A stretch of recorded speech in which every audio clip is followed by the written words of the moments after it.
What started as quiet tension between Remy Ma and Papoose didn't explode because of receipts, screenshots, or court documents. It blew up because of energy. The kind of energy that shifts when finances, pride, and public perception collide. Overnight, timelines filled with speculation. Not about love, but about control. Not about rumors, but about who really holds leverage when money is involved. Fans noticed the tone change before they noticed the details. Statements felt sharper. Silences felt heavier. Supporters split into camps, each convinced they could read between the lines. And suddenly, what should have stayed private turned into a public chessboard where every post, every pause, every indirect comment was treated like a move. This wasn't chaos, it was escalation. Because money disputes don't just question fairness. They question respect. They ask who sacrificed more, who benefited longer, and who gets blamed when numbers stop adding up. And once those questions hit social media, clarity becomes optional, but controversy doesn't. The real question isn't what was said. It's why this moment triggered everything. Was this about finances or about power shifting in real time? Was silence protecting dignity or buying time? And when fans are divided this fast, does that mean the story is messy or uncomfortably familiar? Stay right here, because this isn't just another celebrity disagreement. It's a reminder that when money enters the narrative, nothing stays quiet for long. Before the timelines caught fire, before fans picked sides, before the word money started trending next to their names, there was already tension. Quiet tension. The kind that doesn't announce itself with screenshots or statements, but with changed energy. For years, Remy Ma and Papoose were held up as one of hip-hop's most solid unions. Ride or die loyalty, public support, a relationship that survived pressure most people never experience. Which is exactly why the moment fans sensed something off, it hit harder. This story didn't break because someone exposed numbers. It broke because people noticed the shift. Online, fans began pointing out subtle changes. The absence of usual public praise, different tones in interviews, less visible unity, no accusations, just distance. And in celebrity culture, distance invites interpretation. Then came the speculation that flipped everything: money, not confirmed figures, not contracts. Just the idea that a financial disagreement, or imbalance, might be sitting underneath the surface. And once that idea entered the conversation, everything else suddenly felt different. Because money doesn't just represent cash. It represents power, contribution, sacrifice, and control. According to commentary circulating online, what made this situation explode wasn't a single post. It was accumulation. Fans began revisiting past moments with new eyes. Old interviews, old captions, old dynamics that once looked supportive now looked complicated. That's how narratives form in real time. No one said, "Here's the dispute." People said, "Wait, why does this feel different now?" And that question spread fast. Some viewers framed it as a classic issue. When success levels shift, relationships are forced to renegotiate roles. Who's earning more? Who's carrying what? Who gets credit publicly and who doesn't? These questions don't accuse anyone of wrongdoing. They simply acknowledge a truth most couples face privately, but celebrities face under a microscope. Others argued that the real issue wasn't money itself, but respect tied to money. In hip-hop culture especially, finances are inseparable from identity. Being perceived as the provider, the backbone, the stabilizer, those labels carry weight. When that perception feels challenged, even unintentionally, tension follows. What made fans lean in harder was the lack of direct clarification. No long explanations, no financial breakdowns, no public sit-downs, just selective responses, strategic silence, and reactions that felt more emotional than informational. That's when chaos online accelerated. Supporters of Remy pointed to her legacy, her resilience, her right to autonomy and control over her own success. Supporters of Papoose emphasized loyalty, consistency, and years of visible support that often went uncredited publicly. Neither side needed proof to feel justified, because both arguments were rooted in interpretation, not facts, and interpretation thrives in silence. By the end of this first phase, the narrative wasn't about who was right or wrong. It was about why money became the trigger that made everything visible, why something that may have existed privately for years suddenly felt urgent. Because money disputes don't start arguments. They reveal fractures that were already there. What we're watching unfold isn't confirmed wrongdoing. It's a case study in how public relationships absorb private pressure, and how audiences project meaning onto gaps when clarity isn't offered. This is only the beginning, because once money enters the conversation, the next questions are inevitable. Who had leverage? Who felt undervalued? And who lost control of the narrative first? By the time the word money fully attached itself to the names Remy Ma and Papoose, the situation had already escaped private control. What followed wasn't clarification, it was classification. Social media did what it always does. It chose sides before it understood the story.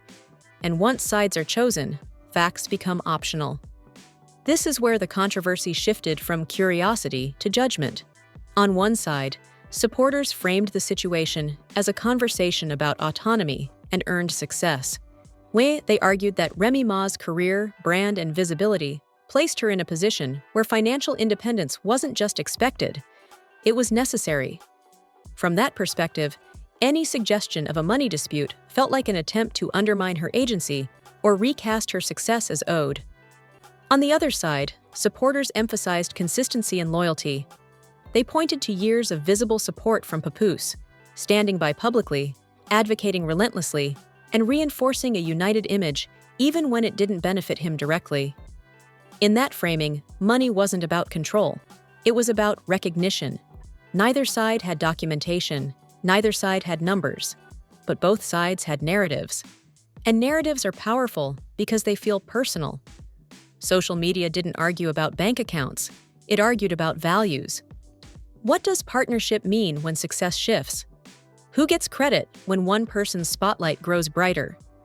And how much does money change expectations inside a relationship that the public has already idealized? This is where silence started doing damage. Not because anyone was guilty, but because silence allowed assumptions to crystallize.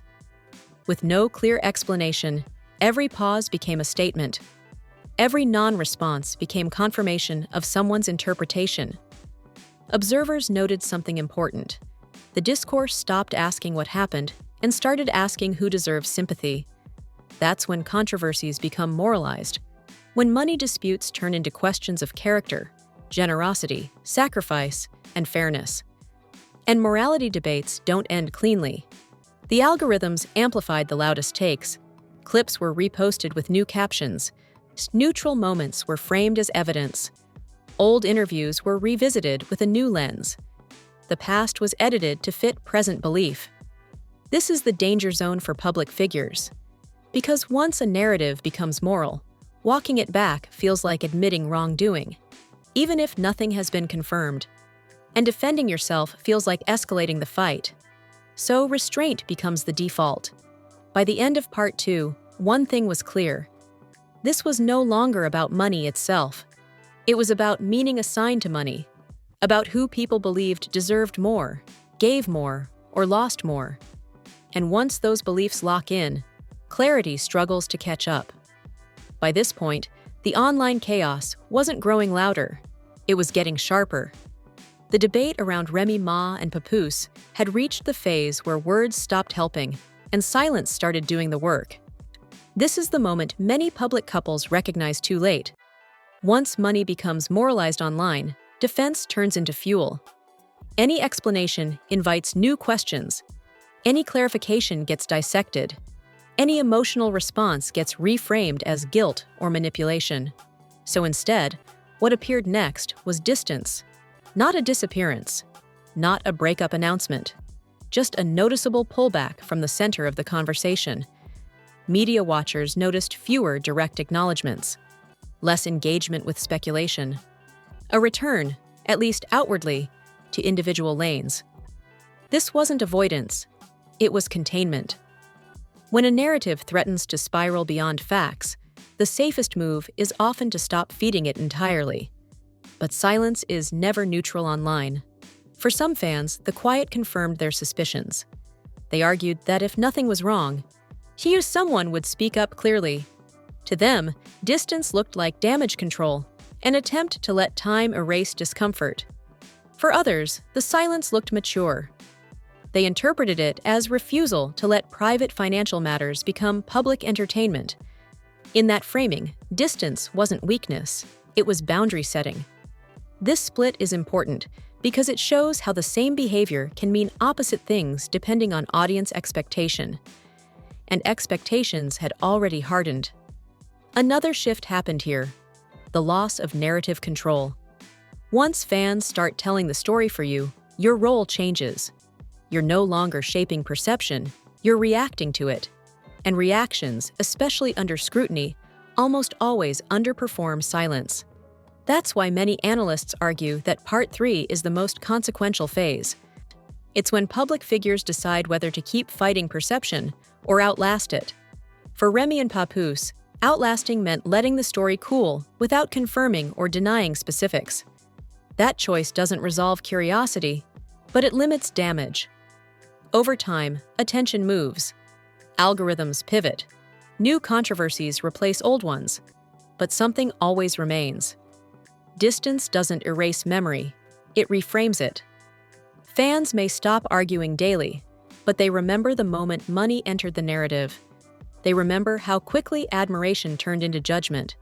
And that memory becomes context for everything that follows. This is where the story stopped being about a dispute and started being about legacy under pressure. Every online controversy reaches a point where curiosity stops growing and fatigue sets in. That's where this story landed next.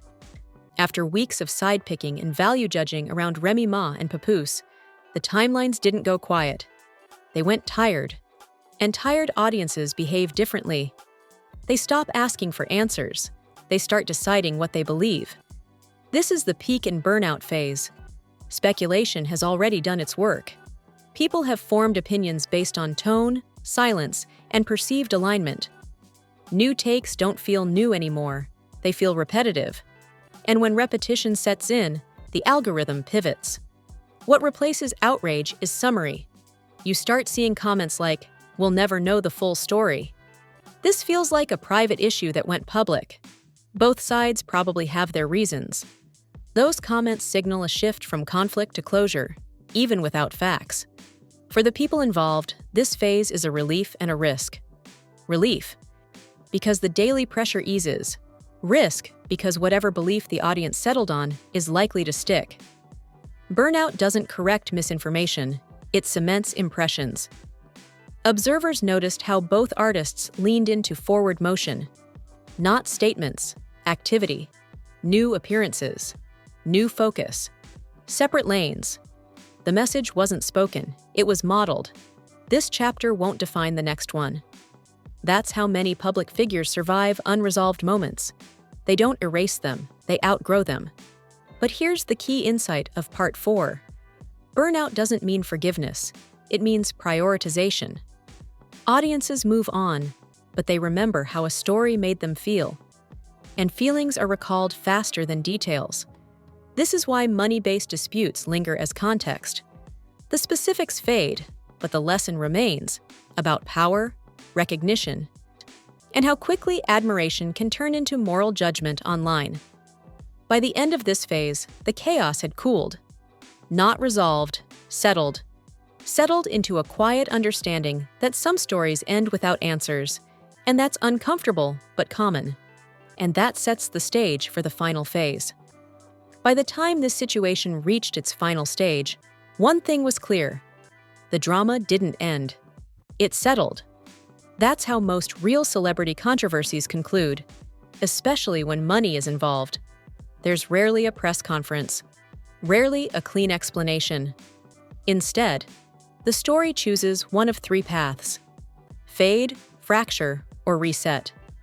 For Remy Ma and Papoose, The outcome leaned toward a fade-fracture hybrid.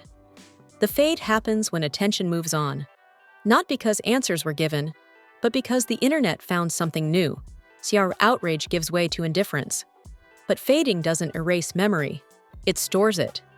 This moment becomes a reference point, something fans recall when future stories surface. This reminds me of that time when money became an issue. The fracture happens when audiences never fully reunite. Some fans remain firmly on Remy's side, emphasizing independence and earned success.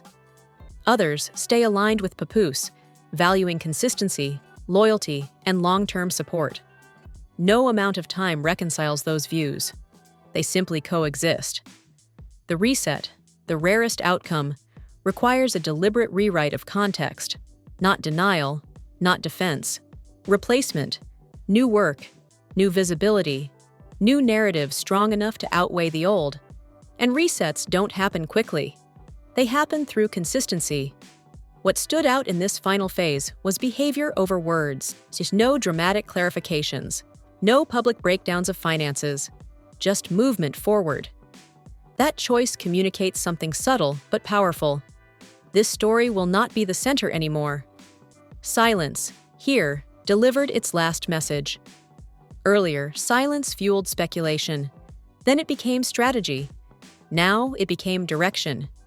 It told audiences where attention would, and wouldn't, go next. For viewers, the takeaway wasn't about numbers or fairness. It was about how quickly admiration can turn into moral judgment when money enters the narrative, and how hard it is to put that judgment back once it's formed. This is why money disputes feel louder than other conflicts. They touch identity, contribution, respect. And when those themes play out publicly, people project their own experiences onto the story. That's why reactions feel personal, even when facts are absent. By the end of Part 5, no verdict existed. No winner was declared. But impressions were locked in. And in modern media, impressions often outlive truth. The story didn't explode. It didn't resolve. It repositioned everyone involved in the public mind. And that's the real aftermath. Quiet, lasting, and impossible to fully undo. So now that the noise has settled, here's the real question. What do you take away from this? Was this situation really about money, or about what money represents? Power, recognition, control, respect.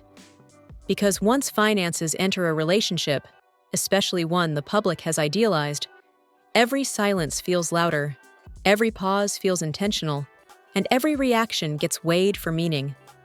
This story didn't end with answers. It ended with interpretation. And interpretation is where the internet does its most lasting work. Drop your thoughts in the comments. Do money disputes ever stay private in the public eye? Did silence protect boundaries or avoid accountability? And when fans choose sides this fast, does truth even matter anymore? If this breakdown made you pause, share it. If it challenged how you view celebrity relationships, subscribe. And if you're still watching, it's because you understand that the most revealing moments aren't always the loudest ones. Stay observant, stay curious. Because in stories like this, what isn't said often matters more than what is. And those quiet moments shape everything that comes next.